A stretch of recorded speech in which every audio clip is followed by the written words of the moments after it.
Sophie Cunningham showed that she is, you know, the old Caitlin Clark enforcer. She is the Caitlin Clark enforcer. That has been shown. She is the enforcer that the Fever have needed for the last year, and she has responded. An eye poke, a brutal shove, and the league's biggest star flat on the court. In that moment, the referees did nothing, so Sophie Cunningham did everything. This is the story of how one player's fierce loyalty exposed the WNBA's biggest failure and single-handedly rewrote the rules of protection overnight. Right, this is what happens. You've got competitive women who are the best in the world at what they do, right? And when you allow them to play physical and you allow these things to happen, they're going to compete. And they're going to have their teammates' backs. It's exactly what you expect, right? Out of fierce competition. So it all boiled over during a game that felt more like a battleground. The Indiana Fever were facing the Connecticut Sun, and the tension was palpable. The flashpoint came when Sun guard JJ Starling was defending Caitlin Clark. In a move that felt far from accidental, Starling's hand made a quick, sharp swipe across Clark's face, catching her directly in the eye. Clark recoiled instantly, her expression a mix of pain and disbelief. But that was only the beginning. The way Sophie Cunningham, if she wanted to, it looked like Sophie Cunningham was about to throw some knees at her. Like, she had her in an MMA hold. Like, Sophie Cunningham could have got this MMA fight ended. She could have got this fight ended quickly. As Clark tried to create space, a small, instinctive nudge was all it took for another player, Marina Mabrey, to escalate things dramatically. Mabrey put her full weight into a shove, sending Clark sprawling onto the hardwood. For a moment, there was a collective gasp. The referees' whistles were silent. As Clark scrambled to her feet, a sense of injustice hung heavy in the air. The message seemed clear. It was open season, but they forgot about one person. In that chaotic moment, Sophie Cunningham decided enough was enough. At the end of the day, look, it is revenge from this happening. So JC Sheldon gets Caitlin Clark in the eye, then belly bumps Caitlin, and then Marina Mabrey, as she's walking away, knocks her on her ass. This wasn't a quiet word of support from the sidelines. This was instant, physical, and unapologetic. Before Mabrey could even turn away, Cunningham was in her face, closing the distance with an intensity that radiated pure intimidation. Her body language was a warning sign. Chest out, jaw set, eyes locked. She wasn't just standing up for her teammate. She was drawing a line in the sand for the entire league to see. Pull that again, and you'll have to go through me. I mean, she's a needle mover, and she's got an enforcer on the team now, and a black belt having Sophie Cunningham.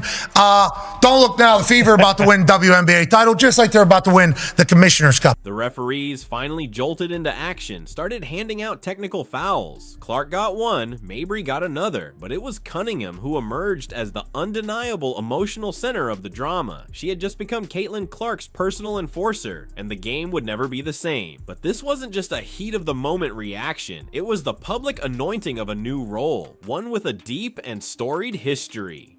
This year, they're taking no shit. It is so awesome to see. Yeah, I enjoy it. I'm happy she's got Sophie on the team. Yep. She needed that. Yeah. She needed that on the team. And I wouldn't mind maybe some of the other members of the team, doing some stuff. Send some messages. The role of the enforcer is as old as basketball itself. Fans of the 90s remember Michael Jordan, who, despite his greatness, relied on teammates like Charles Oakley to be his on-court bodyguard. Oakley's job was simple: ensure that the infamous Jordan rules didn't leave MJ broken and bruised. If an opponent got too physical, Oakley made them pay the price. Now, decades later, Sophie Cunningham is stepping into that very role for Caitlin Clark, but Cunningham brings something extra to the table, a black belt she earned at just 6 years old. I think Caitlin and Sophie Cunningham, I think they are going to become must-watch, and I think it's good for the city of Indianapolis. But with that being said, the Fever know that they're targets. Yeah. Caitlin understands it at this point, and I love that she is yet to waver.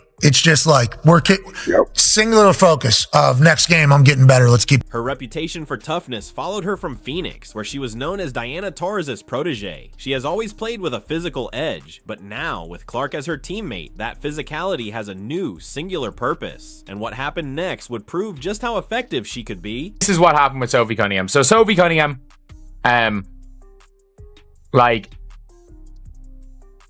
she went and got revenge. Sophie Cunningham, JC Sheldon's driving to the basket. Sophie Cunningham takes her down. Normal enough take foul. Lindsay Allen gets her by the neck.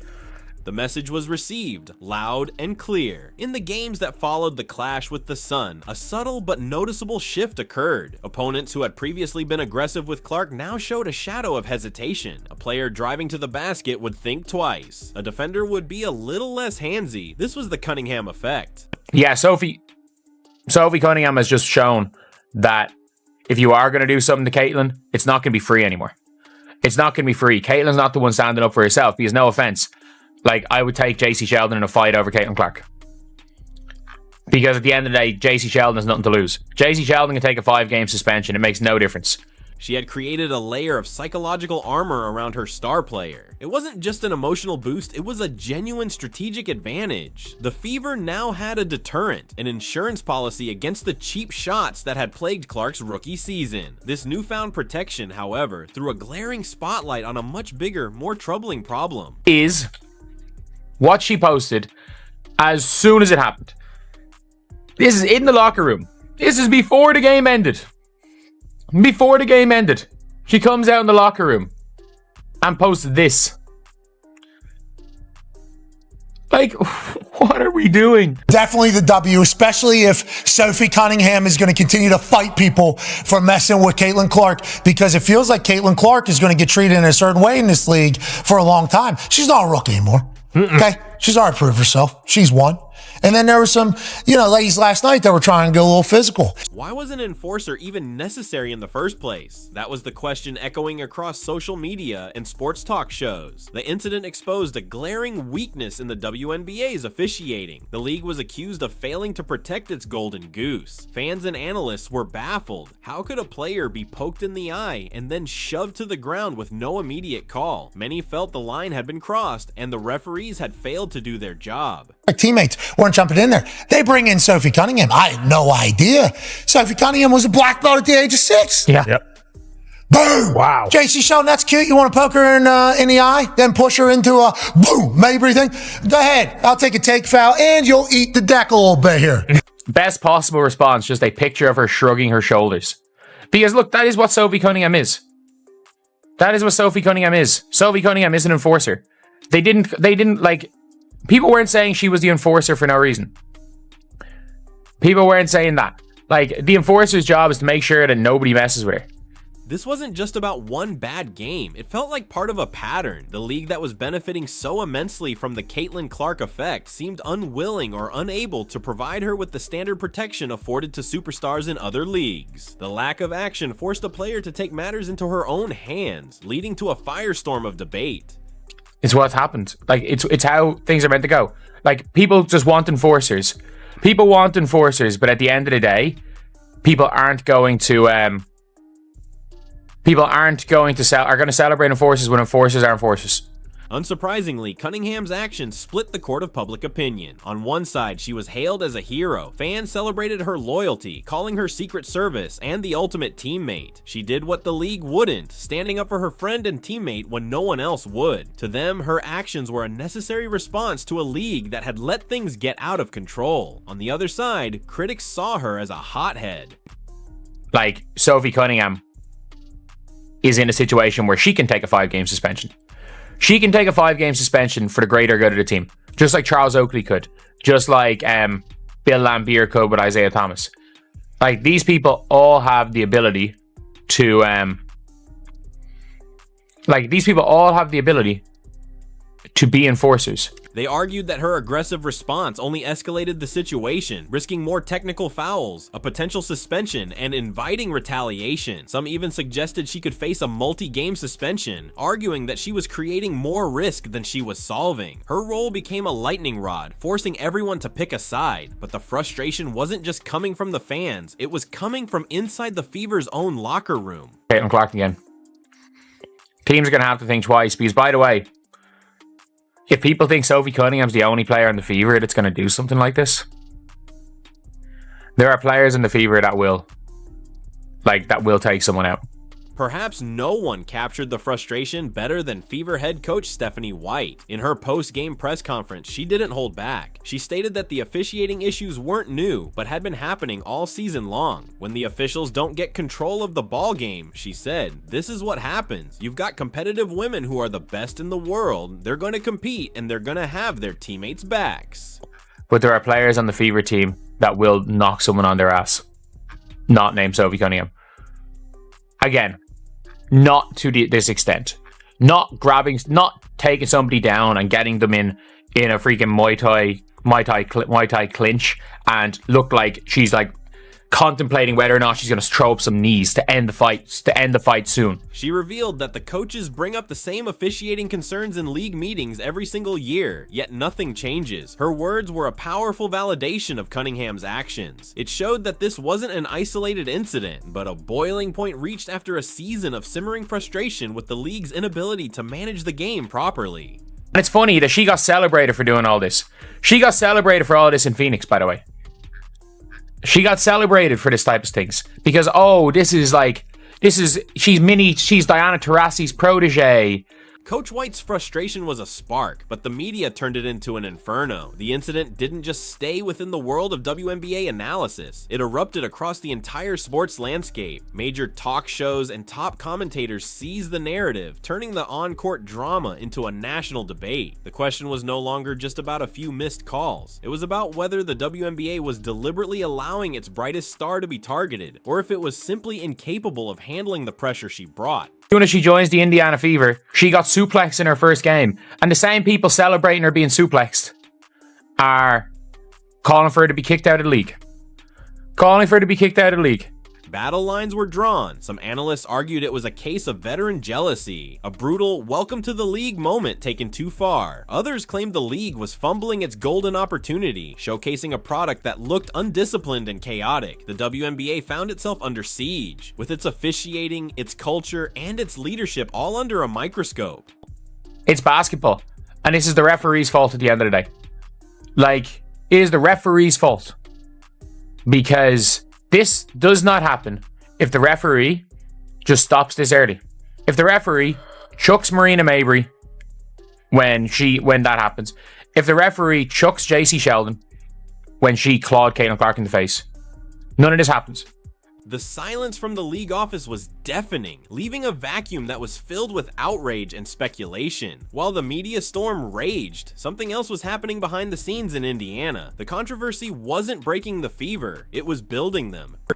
And if the WNBA referees are as trigger happy teeing up Caitlin, it is now going to be a thing. We can rough her up, we can get in her head, we can shove her, and the refs aren't going to call it. And then when she retaliates, it's going to be a tag. This firestorm forged a new identity for the Indiana Fever. Before this, they were seen as a young team led by a generational talent. After, they became a crew that bites back. The us against the world mentality, a powerful force in sports, had taken root in their locker room. Every hard foul on Clark, every missed call from the referees, and every critical headline only strengthened their resolve. They need to do their jobs, blow the whistle, and officiate properly. Hand out flagrants, kick people out of games, nip it in the bud. But continuously, over and over again now, we see Caitlin Clark on the receiving end of something, and it's not called correctly. The bond between Cunningham and Clark became the visual symbol of this new era. It was a silent contract understood by the entire roster. Mess with one of us, you mess with all of us. This newfound grit became a strategic asset. Opposing teams now had to game plan not just for Clark's three-point shots, but for the Fever's collective toughness. This is a constant problem now. You know, it is something that since the beginning, I've kind of backed off on because physical play is a part of sports. You know, going after a superstar and trying to rough them up a little bit to get in their head is a part of sports. But when it crosses the line, the referees need to do their jobs. This shared adversity galvanized the team, transforming them from individual talents into a unified, battle-tested force. They were no longer just playing to win games. They were playing to earn respect, one physical possession at a time. In fact, she gets a technical foul after getting poked in the eye and then shoved to the floor, and Marina Mabry doesn't even get thrown out of the game. It's basically open season on Caitlin Clark, and the special whistle that she supposedly gets goes in the other direction, flagrantly so. In the end, Sophie Cunningham did more than just protect Caitlin Clark in a single game. Her fierce, immediate response held up a mirror to the WNBA, exposing a problem it could no longer afford to ignore. She became a symbol of a deeper issue, the need for better protection for the league's most valuable assets. While her methods remain polarizing, her impact is undeniable. Now later, I forget everybody who got thrown out of this damn game. Sophie Cunningham gets thrown out. She's playing the enforcer role for the Fever, which they desperately needed. So good for her for stepping up in that moment. That spicy Sophie Cunningham. And then there was Stephanie White, who once again stepped up for her players in the midst of the officiating issues. This video courtesy of Scott Agnes. There wasn't an explanation for the tech that she got. You know, I think it was pretty obvious that stuff was brewing, right? When the officials don't get control of the ball game, when they allow that stuff to happen, and it's been happening all season long. All season long. It's not just this game. It's been happening all season long. This is what happens, right? This is what happens. You've got competitive women who are the best in the world at what they do, right? And when you allow them to play physical and you allow these things to happen, they're going to compete. And they're going to have their teammates' backs. It's exactly what you expect, right? Out of fierce competition. So I started talking to the officials in the first quarter, and we knew this was going to happen. You could tell it was going to happen. So they got to get control of it. They got to be better. They got to be better. Every year when we have our league meetings in the fall and in the spring, we say the same thing over and over and over. And nothing has changed. I so wish that Coach Stephanie White would have gotten a technical in that situation. I wish she would have gotten those referees' faces and lit them up. Take a technical. At this point in time, you know that you can't get ejected because we saw a shove to the ground on a non-basketball play and she didn't get ejected for that. She single-handedly shifted the narrative around Clark's safety and forced a league-wide conversation about accountability. Now, the question is no longer just about what Sophie Cunningham will do next. It's about whether the WNBA will finally rise to the challenge she presented, or if the era of the player enforcer is the new unofficial standard for keeping its stars safe.